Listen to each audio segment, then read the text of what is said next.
దళితులకి నిలబడతానన్న వ్యక్తి ఈయన.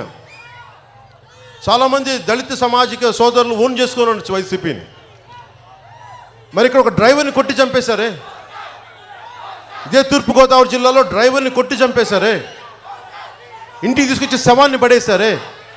ఆ వ్యక్తులను ఏం చేశారు? మరి పోలీసులు అరెస్ట్ చేసి వదిలేశారే. అదే మీరు తప్పు చేస్తే, చిన్నపాటి ట్రాఫిక్ వైలేషన్ చేస్తే ఊరుకుంటారా? దళిత యువత కూడా మీరు ఆలోచించండి. గుడ్డిగా మీరు ఒక పార్టీ వైపు, ఒక వ్యక్తి వైపు వెళ్ళిపోకండి. మీరు ఆలోచించండి. మా ఇంట్లో పెద్దోళ్ళు చెప్పారు, మా వాళ్ళు చెప్పారు, మీకు కావలసిన 18 ఎస్సీలకు సంబంధించిన పథకాలను తీసేశారు. అంబేద్కర్ విదేశీ విద్యా విధానంతో పాటు ఎంతమంది బలమైన మేధస్సుతో ఉన్న దళిత విద్యార్థులు నాకు తెలుసు. నా ఆఫీసులోనే పనిచేస్తూ ఉంటారు. ఈ మధ్యన ఒక ఆడబిడ్డ 18-19 ఏళ్ళ ఆడబిడ్డ పనిచేస్తూ ఉంది. అపారమైన తెలివితేటలు ఆడపిల్లకి. అరే, ఇలాంటి అమ్మాయిని విదేశాలకు పంపిస్తే ఎంత పురోభివృద్ధి ఉంటుందని అనిపించింది నాకు.